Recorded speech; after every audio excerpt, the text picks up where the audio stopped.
قرآن مجید فرقان حمید کا 24واں پارہ رکوع 4 سورہ زمر آیت نمبر 68 بسم اللہ الرحمن الرحیم ونفخ فی الصور فصعق من فی السماوات ومن فی الارض الا من شاء اللہ ثم نفخ فیہ اخری فاذا هم قیام ینظرون۔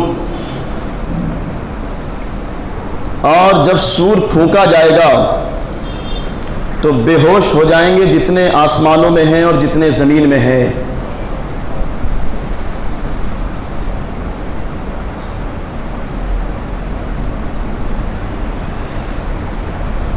مگر جسے اللہ چاہے، یعنی اللہ جسے چاہے گا اسی کے ہوش سلامت رہیں گے۔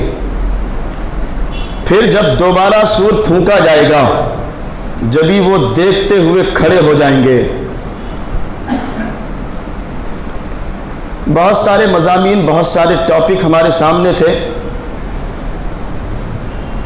لیکن سوچا کہ آج اس آیت پر بات کی جائے کہ اصل میں سور کیا ہے، اس کی حقیقت کیا ہے اور سور پھونکنے کے بعد کیا ہوگا۔ آئیے آگے بڑھنے سے پہلے محبت و عقیدت کے ساتھ بارگاہ رسالت میں پھر ہدیہ درود پیش کریں بآواز بلند۔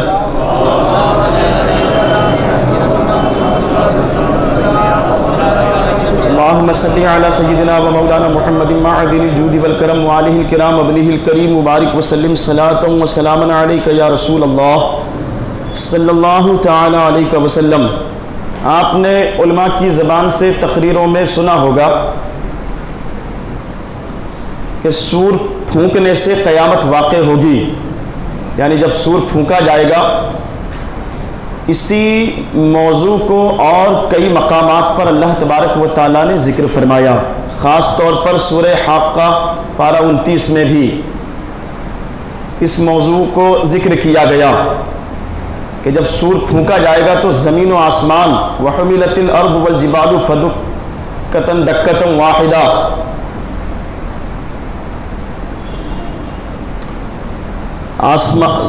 بڑے بڑے پہاڑ اور زمین جو ہے وہ بکھر جائیں گے۔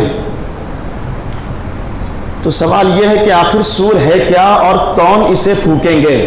تو دیکھیے 4 بڑے فرشتے ہیں، ویسے تو فرشتوں کی جو تعداد ہے وہ حقیقتاً کتنے ہیں وہ اللہ ہی جانے، لیکن 4 بڑے فرشتے ہیں اور ان کی بڑی بڑی ذمہ داریاں۔ ان 4 بڑے فرشتوں میں جو سردار ملائکہ ہے وہ ہے حضرت جبرائیل علیہ السلام، جو تمام فرشتوں کے سردار۔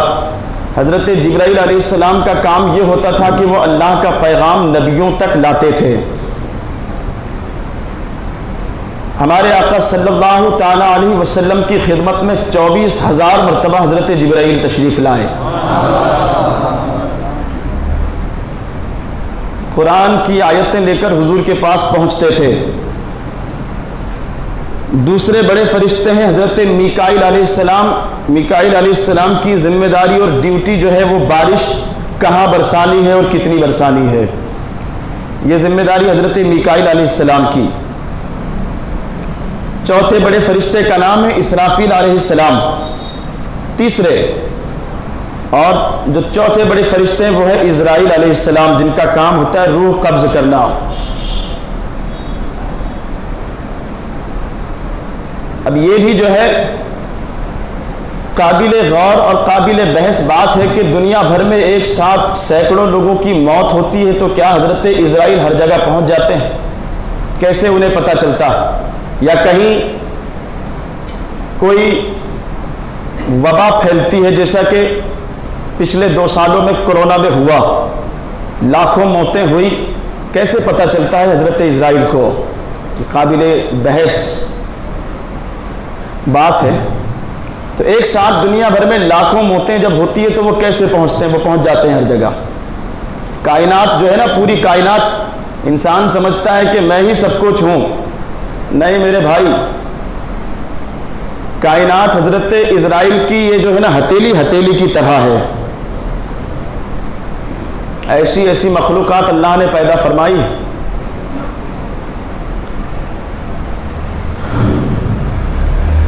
تو آج ہم بات کر رہے ہیں اسرافیل علیہ السلام کی۔ اسی آیت کے حوالے سے یہ میرے سامنے دیکھیے آپ، تفسیر روح البیان جلد 12 اور جلد 12 میں 2 پاروں کا خلاصہ ہے 23 اور 24۔ آج ہم 24ویں پارے کی سورہ زمر کی آیت نمبر 68 پر بات کر رہے ہیں۔ وَنُفِخَ فِي الصُّورِ، جب سور پھونکا جائے گا تو کیا ہوگا؟ تو سب سے پہلے جان لیں کہ سور کون پھونکیں گے؟ حضرت اسرافیل علیہ السلام۔ حضرت اسرافیل علیہ السلام کے حوالے سے یہاں لکھا ہوا ہے پارہ 24 جلد 12 صفحہ نمبر 77 پر۔ حضرت اسرافیل علیہ السلام جملہ مخلوق کے لحاظ سے اللہ تعالیٰ کے سب سے قریب تر ہیں، تمام مخلوق میں سب سے قریب۔ ان کے 2 پر ہیں، ایک مشرق میں اور دوسرا مغرب میں۔ مشرق و مغرب سمجھتے ہیں نا آپ، پورب پچھم، تو 2 پر جو ہے ان کے پورے، ایک مشرق اور دوسرا مغرب میں۔ اور عرش اعظم ان کے کاندھوں پر، اور دونوں قدم زمین کی تہ میں، تحت الثری سے نیچے۔ اندازہ لگائیں آپ کیسا جسم اور جسامت، طول و عرض اللہ تبارک و تعالیٰ نے عطا فرمایا کہ سر لگا ہوا ہے عرش اعظم سے، اور پیر کہاں ہیں؟ تحت الثری کے نیچے۔ اور ہاتھ، وہ جو 2 پر ہیں ان کے، ایک پورب اور دوسرا پچھم میں۔ مطلب یہ کہ زمین و آسمان، 7 زمین اور 7 آسمان جو ہے دونوں بازوؤں کے بیچ میں۔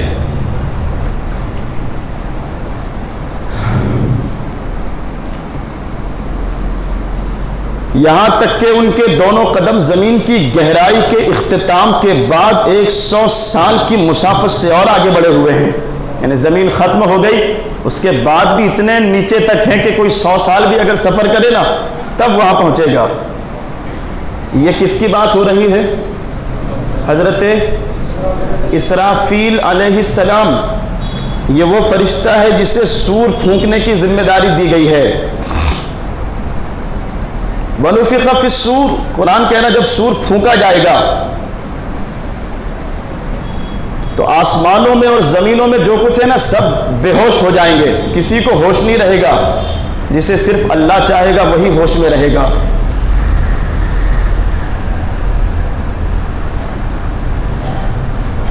اب سوال یہ ہے کہ یہاں تو بات ہوئی حضرت اسرافیل علیہ السلام کی، اب وہ جو سور ہے وہ کیا ہے؟ ایک نورانی قرن ہے۔ اب آپ پوچھیں گے کہ یہ قرن کیا ہے، تو یہ سینگ کی طرح، جسے اللہ تعالیٰ نے اسرافیل علیہ السلام کے منہ میں دبا کر رکھنے کا حکم فرمایا، اور کچھ روایتوں میں ہے کہ وہ کاندھے پر لے کر بیٹھے ہوئے ہیں اور انتظار میں کہ جب اللہ اس بات کے انتظار میں ہے کہ کب انہیں حکم دیا جاتا ہے سور پھونکنے کے لیے، منتظر ہیں وہ، روزانہ جو ہے پوچھتے ہیں، منع کر دیا جاتا ہے، انتظار میں ہے۔ اب وہ سور کی جو لمبائی چوڑائی ہے ذرا اس کو سماعت کریں آپ۔ قرن کے دائرے کا جو عزم ہے، مطلب اس کی چوڑائی 14 طبق آسمانوں اور زمینوں جیسا ہے۔ سمجھ رہے ہیں آپ؟ 14 طبق آسمانوں اور زمینوں جیسا، مطلب اس کی لمبائی چوڑائی جو ہے نا وہ 7 آسمانوں اور 7 زمینوں سے زیادہ ہے، اور اس کو اٹھا رکھا ہے کس نے؟ حضرت اسرافیل علیہ السلام نے۔ تو طاقت کا اندازہ لگائیں، اور یہ مخلوق ہے، اللہ کی مخلوق کی طاقت کا جب یہ حال ہے تو خالق کی طاقت کا حال کیا ہوگا؟ جس نے بنایا ہے، پیدا کیا ہے، جس نے طاقت دی، پھر اس کی قدرت کا عالم کیا ہوگا؟ اسی لیے میں کہتا ہوں مسلمانوں، اللہ پر بھروسہ رکھو، اللہ سے صرف ڈرو، باقی کسی سے ڈرنے کی ضرورت نہیں۔ بندوں سے کیا ڈرتے ہو؟ خالق سے ڈرو، مخلوق سے ڈرنے کی ضرورت نہیں، صرف خالق سے ڈرو۔ جو خالق سے ڈرتا ہے اللہ اس کے دل اور دماغ سے پھر ہر چیز کا ڈر نکال دیتا ہے۔ اور جو اللہ سے نہیں ڈرتا پھر اس کے دل پر مخلوق کا ڈر جو ہے نا وہ طاری کر دیا جاتا ہے۔ اولیاء کرام کی شان یہ تھی کہ وہ صرف اللہ سے ڈرے، اس لیے وہ کائنات میں کسی سے ڈرے ہی نہیں۔ رب نے فرما دیا لا خوف علیہم، کسی کا خوف نہیں ہے ان پر، ولا ہم یحزنون، اور قیامت کے دن بھی یہ غمگین نہیں ہوں گے۔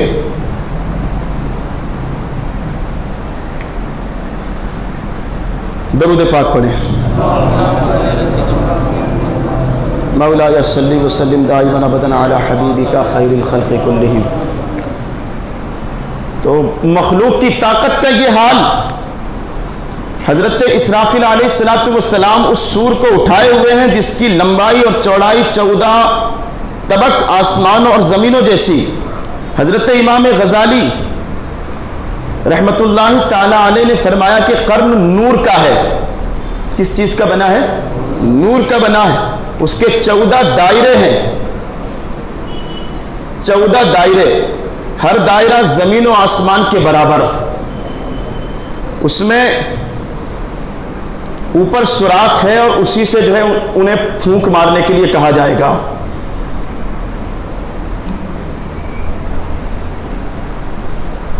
روایتوں میں ہے کہ نفخ سور کے بعد، یعنی جب سور پھونک دیا جائے گا تو اس کے بعد اللہ تبارک و تعالی ملک الموت یعنی حضرت عزرائیل علیہ السلام کو فرمائے گا کہ اسرافیل کی روح نکالو۔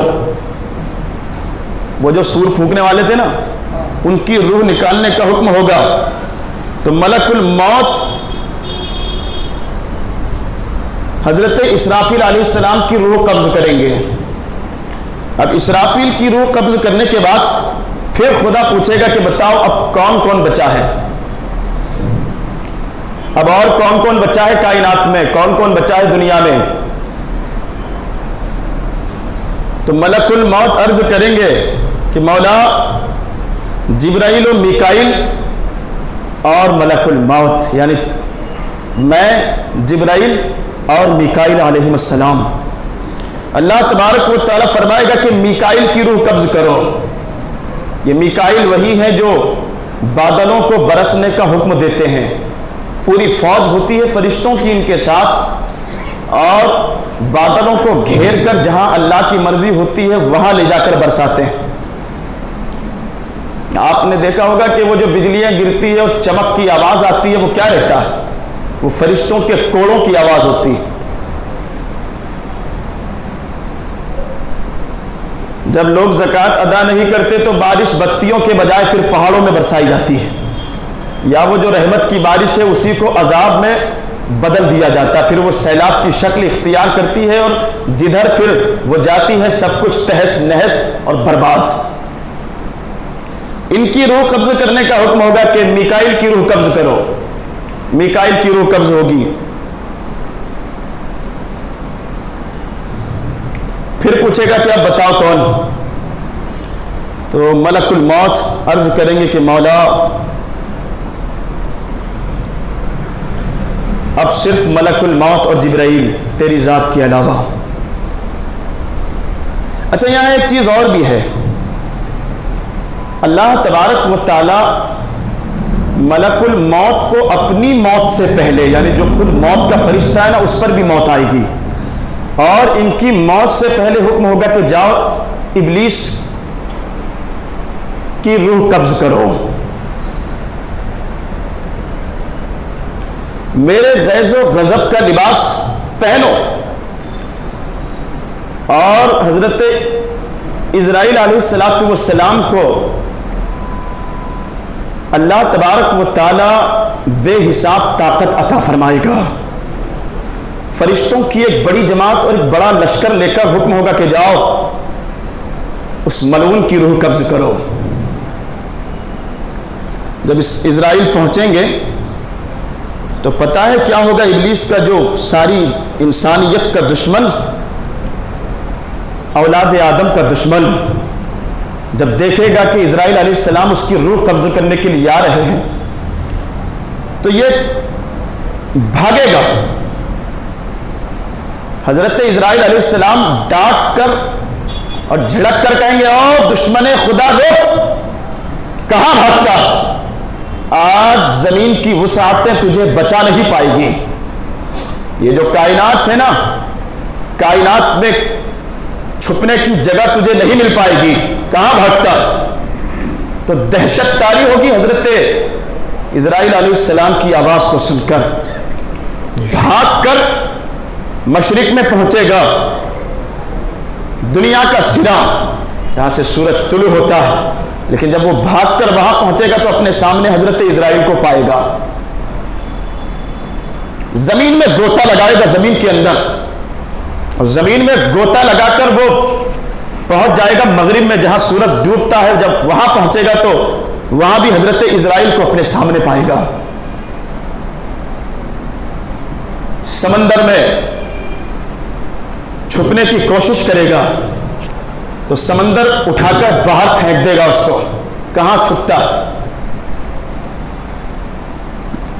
انسانیت کو گمراہ کرنے والے آج پناہ نہیں ملے گی، زمین پناہ نہیں دے گی، نہ سمندر پناہ دے گا. جب سمندر میں چھپنے کی کوشش کرے گا نا تو سمندر اٹھا کر باہر پھینک دے گا ابلیس کو، یہاں تک کہ وہ وہاں پہنچے گا جہاں اس کی روح نکلنی ہے، اور وہاں زمین آگ کی ہوگی، چاروں طرف آگ ہی آگ. دہشت سے چیخے گا، چلائے گا اور پوچھے گا حضرت اسرائیل سے کہ تم مجھے کہاں لے جانا چاہتے ہو؟ تو حضرت اسرائیل علیہ السلام کہیں گے وہی جہاں تیرا ٹھکانہ ہے. اور پھر جب روح قبض ہوگی تو حضرت آدم علیہ السلام کو جنت سے وہ نظارہ دکھایا جائے گا کہ دیکھو یہ تمہارا اور تمہاری اولاد کا سب سے بڑا دشمن.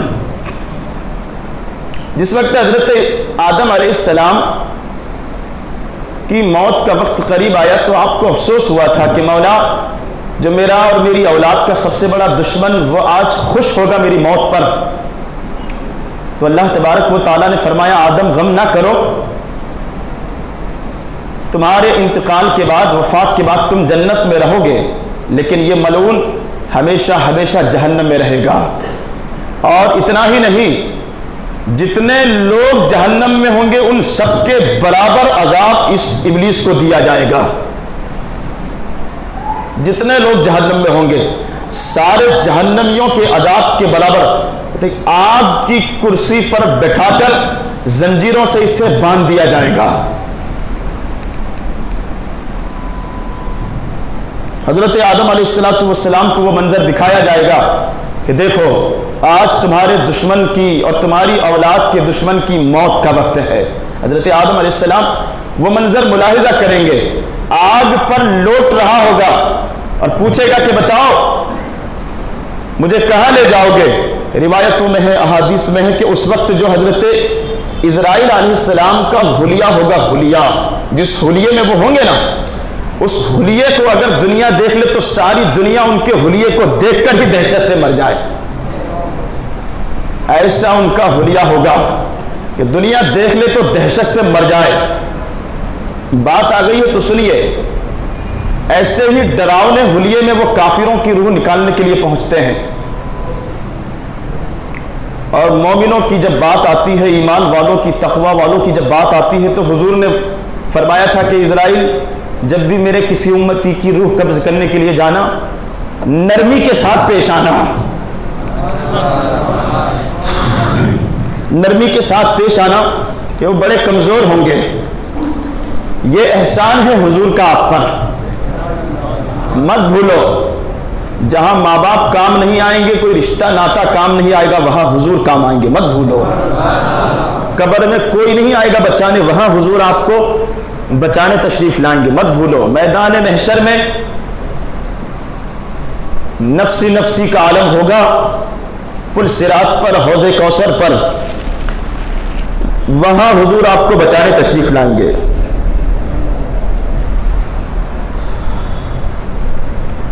درود پاک پڑھیں.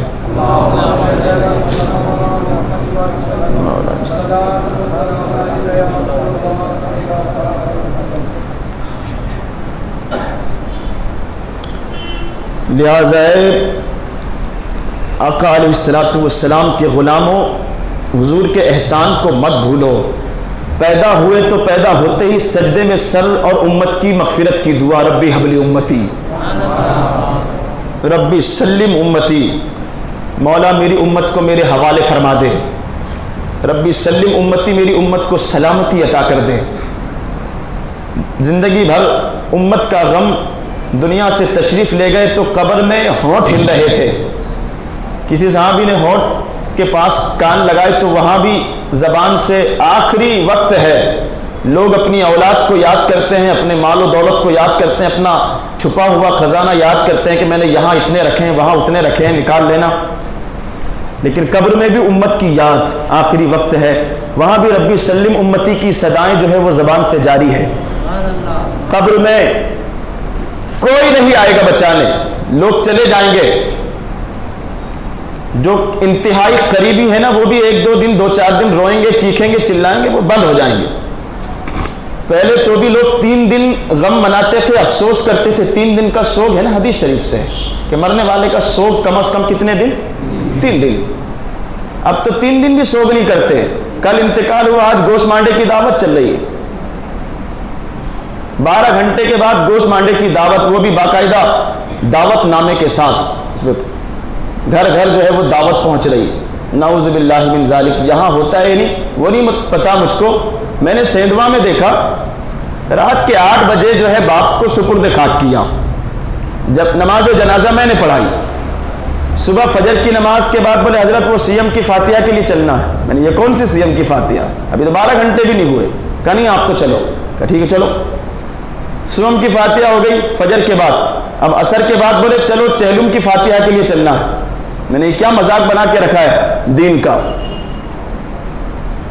کیا مذاق؟ عصر کی نماز کے بعد چہلم کی فاتحہ اور مغرب کی نماز کے بعد دعوت، وہ کس چیز کی دعوت؟ تو کہا کہ وہ چہلم کی دعوت۔ رات میں 8 بجے آپ نے باپ کو سپرد خاک کیا اور دوسرے دن 8 بجے 24 گھنٹے کے بعد میں چہلم گوشت مانڈے کی دعوت چل رہی۔ ارے کم از کم 3 دن تو سوگ منا لو مرنے والے کا، اتنا بھی نہیں کر سکتے؟ اور پھر میں نے تقریر کر دی جمعہ کے دن تو خلاف ہو گئے، جو عالم حق بولے دنیا اس کے خلاف ہے نا۔ میں نے کہا بھیا یہ طریقہ صحیح نہیں ہے، جس باپ نے آپ کے لیے سب کچھ کیا، تم جو ہے 24 گھنٹے کے بعد گوشت مانڈے کھا رہے ہو اور دنیا کو کھلا رہے ہو، یہ کون سا سوگ ہے، یہ کون سا غم، یہ کون سا طریقہ؟ 3 دن کا کم از کم سوگ جو ہے وہ حدیث شریف سے ہے۔ اچھا عورت کے لیے الگ حکم ہے، شوہر کا انتقال اگر ہو گیا تو وہ عورت کے لیے الگ حکم ہے، 4 مہینے 10 دن کا۔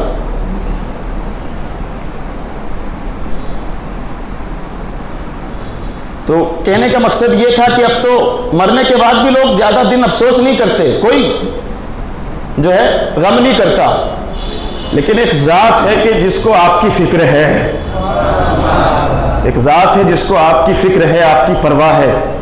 زندگی بھر فکر کرتے رہے، جہاں کوئی نہیں آئے گا وہاں بھی آ جائیں گے، وہاں بھی تشریف لائیں گے، یا ان کی شبیہ پاک، ان کی شکل پاک دکھائی جائے گی۔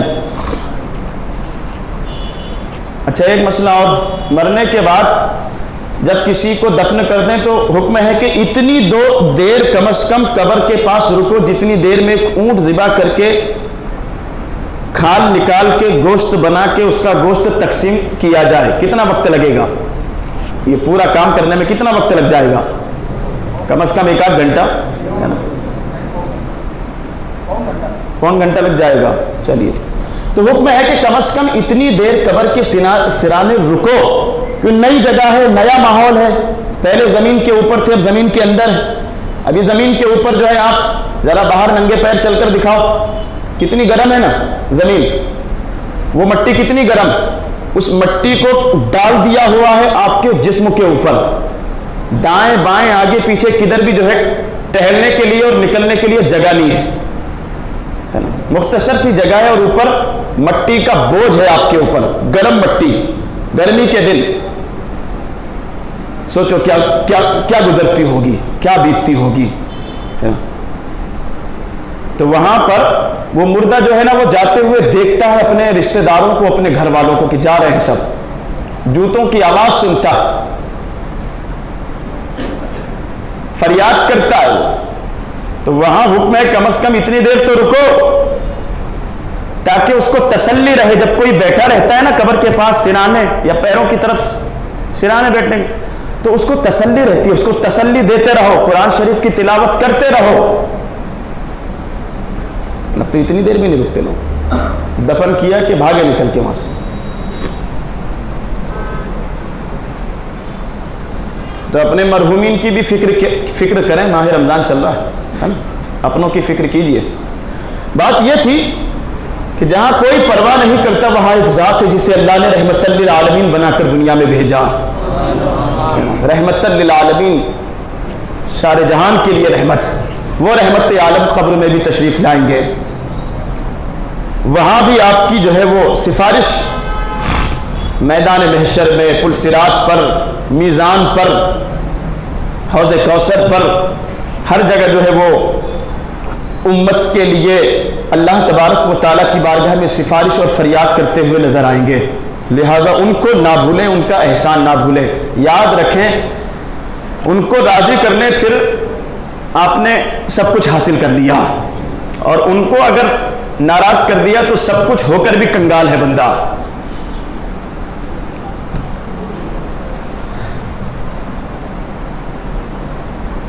تو بات چل رہی تھی ابلیس کی موت کی. وہاں پہنچے گا جہاں پر اس کی موت ہونی ہے، اور وہاں پھر وہ پوچھے گا حضرت اسرائیل سے کہ کہاں لے جاؤ گے؟ فرمایا وہیں لے جاؤں گا جہاں پر تیرا ٹھکانہ ہے، تجھے ہونا چاہیے. اور اللہ کی طرف سے حکم ہوگا کہ اب تک جتنے لوگوں کی روح تم نے قبض کی ہے ان سب کی جو تکلیف ہے وہ اس ابلیس پر ڈال دو. سب کی تکلیف، ایک اکیلے کی تکلیف بندہ برداشت نہیں کر سکتا. موضوع نہیں ہے، بات بڑھتی جا رہی ہے. ایک اکیلے کی جو روح نکلنے کی جو تکلیف ہوتی ہے نا، وہ ایسے ہوتی ہے کہ کسی جالی دار کپڑے کو آپ نے کاٹن کے ڈال دیا کانٹے دار درخت پر اور کھینچیے پھر اس کو، تو کیا ہوگا؟ ایک ایک دھاگا بکھرتا ہے نا، وہی حال جسم کا ہوتا ہے روح نکلتے وقت. اور اب تو ایک نیا فیشن چلا ہے، اللہ مسلمانوں کو بچائے، اب روح نکلتے وقت بھی وہ سیلفی لے رہے ہیں لوگ مردے کی. کیا ہو رہا ہے پتہ نہیں. تو حکم ہوگا کہ پوری کائنات کے روح نکلنے کی تکلیف ڈال دو اس کے اوپر، ابلیس کے اوپر. اور وہ جو تکلیف اسے ڈالی جائے گی اور اس کا جو حشر ہوگا، اللہ اللہ اسے لفظوں میں بیان نہیں کیا جا سکتا. اٹھا کر جو ہے جس جگہ پر اس کی روح نکالی جائے گی وہیں سے سیڑھیاں ہوگی اور اس کو گھسیٹتے ہوئے ایک لشکر ہوگا فرشتوں کی بڑی جماعت کا، حضرت اسرائیل کے ساتھ اس کو گھسیٹتے ہوئے جہنم میں ڈالا جائے گا. اور پھر اللہ تبارک و تعالیٰ پوچھے گا کہ بتاؤ اب کون کون بچا ہے؟ تو ملک الموت کہیں گے مولا میں ہوں، جبرائیل ہے. کہا اب تمہاری موت، اپنے آپ کو موت کے سپرد کرو، اپنے آپ کو موت کے حوالے کرو. بڑی تفصیلی وہ گفتگو ہے.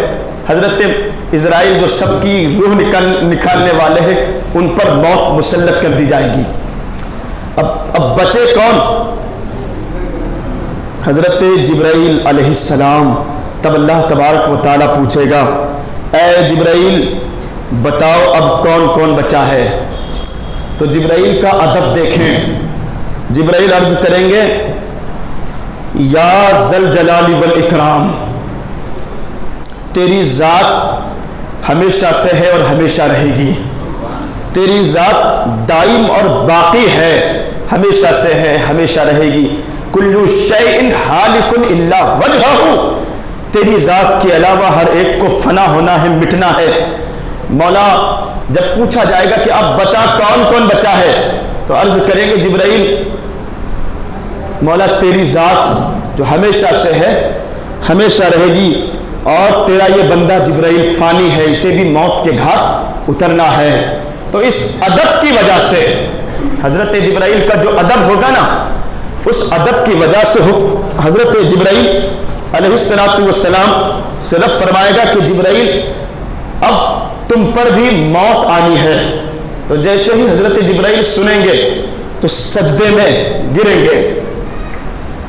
حضرت جبرائیل کی جسامت کا کیا کہنا، جو طول و عرض ہے نا، ابھی حضرت اسرافیل کا سنا آپ نے کہ سر لگا ہوا ہے عرش اعظم سے، پیر تحت الثری سے بھی نیچے، دو بازو ہیں، ایک ہے مشرق میں دوسرا مغرب میں، ایسی جسامت ہے حضرت اسرافیل کی۔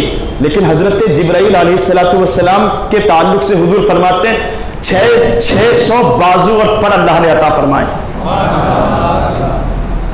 600 بازو اور پر اللہ تبارک و تعالیٰ نے عطا فرمائے ہیں۔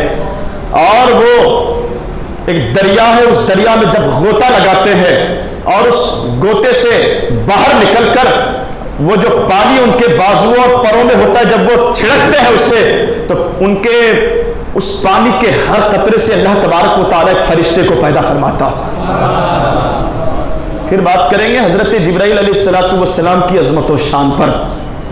کہا جبرائیل اب تمہاری موت کا وقت ہے، تو سجدے میں گریں گے، پیشانی سجدے میں ٹکی ہوگی اور اپنے بازوؤں کو سمیٹ لیں گے، اپنے چہرے کو چھپا لیں گے، دہشت کی وجہ سے، خوف کی وجہ سے اپنے چہرے کو چھپا لیں گے، پیشانی زمین پر رکھی ہوگی۔ اور وہ جو ادب ہوگا نا رب کی بارگاہ کا، کہ جب اللہ پوچھے گا کہ بتا اب کون کون بچا ہے، تو کہیں گے مولا صرف تیری ذات، یہ نہیں کہیں گے میں بھی بچا ہوں، کہیں گے صرف تیری ذات جو ہمیشہ سے ہے اور ہمیشہ رہے گی، اور تیرا یہ بندہ جبرائیل یہ فانی ہے، اسے بھی موت کے گھاٹ اترنا ہے، اس پر بھی موت آنی ہے۔ تو اس ادب کی وجہ سے سجدے کی حالت میں انتہائی شفقت کے ساتھ حضرت جبرائیل کی روح نکالی جائے گی۔ اور پوری کائنات فنا، صرف رب کی ذات، اور پھر اللہ تبارک و تعالیٰ کائنات سے خطاب فرمائے گا لمن الملک اليوم، بتاؤ کہاں ہے وہ جو اپنے آپ کو خدا کہتے تھے، آؤ سامنے جواب دو، لمن الملک اليوم، کوئی ہوگا تو جواب دے گا نا، پھر خود ہی رب فرمائے گا للہ الواحد القہار۔ پھر جب رب کی مرضی ہوگی پھر زندہ کیا جائے گا اسرافیل کو، دوبارہ رب زندہ فرمائے گا، پھر وہ جو ان کا سور ہوگا پھر اس سے بنایا جائے گا، پھر سور ان کے کاندھے پر رکھا جائے گا، پھر حکم ہوگا حضرت اسرافیل کو اب دوبارہ پھونکو۔ جب دوبارہ پھونکیں گے، جب دوبارہ پھونکیں گے تو یہ ہوگا کہ جتنی جاندار یعنی انسان و جن میں جتنے بھی اللہ نے پیدا فرمائے تھے ان تمام کو نئے سرے سے پھر زندگی عطا فرمائی جائے گی، اور اللہ تبارک و تعالیٰ اپنے خزانہ قدرت سے ایک بارش نازل فرمائے گا، بارش ہوگی، ایک بارش نازل فرمائے گا، اور اس بارش کا اثر یہ ہوگا کہ جو جسم سڑ اور گل کر ریزہ ریزہ ذرہ ذرہ ہو کر بکھر گئے ہوں گے، وہ تمام جسم نئے سرے سے اگنا شروع ہوں گے۔ میں نے بتایا تھا نا ریڑھ کی ہڈی میں ایک بیج ہوتا ہے، اسی پر اللہ تبارک و تعالیٰ پورے جسم کو اکٹھا فرما دے گا، اور پھر تمام جسموں میں نئے سرے سے روح ڈالی جائے گی۔ اور حدیث میں ہے کہ سب سے پہلے جب دوبارہ سور پھونکا جائے گا لوگ اپنی اپنی قبروں سے نکلیں گے باہر، لوگ جب اپنی اپنی قبروں سے باہر نکلیں گے تو حضور فرماتے ہیں کہ سب سے پہلے جب دوبارہ سور پھونکا جائے گا تو سب سے پہلے جو قبر سے نکلنے والا ہوگا وہ میں رہوں گا۔ حضور فرماتے ہیں میرے ایک ہاتھ میں ابو بکر صدیق کا ہاتھ اور دوسرے ہاتھ میں عمر کا ہاتھ ہوگا۔ سب سے پہلے گنبد خضرا سے باہر تشریف لانے والی ذات ہمارے آقا صلی اللہ تعالی علیہ وسلم کی، جیسے میں نے ابھی بتایا نا کہ جب اللہ تعالیٰ قیامت کے بعد جب دوبارہ زندہ فرمانے کا ارادہ فرمائے گا تو عرش کے خزانوں میں سے خزانہ کھولے گا، اس خزانے میں سے بحر حیات ہے، اس سے بارش نازل ہوگی، ایک پانی ہوگا، اور پھر اسی پانی سے اللہ تبارک و تعالیٰ جسموں کو نئے سرے سے زندہ فرمائے گا۔ اچھا، کچھ چیزیں ایسی بھی ہیں جن کو موت نہیں آنی ہے، جو فنا نہیں ہوگی، ختم نہیں ہوگی، اور وہ ساتھ ہیں۔ آپ کی جانکاری کے لیے بتا دوں، پہلا ہے اللہ کا عرش، عرش اعظم جسے کہا جاتا ہے، دوسری چیز کرسی، تیسری لوح، لوح معنی تختی،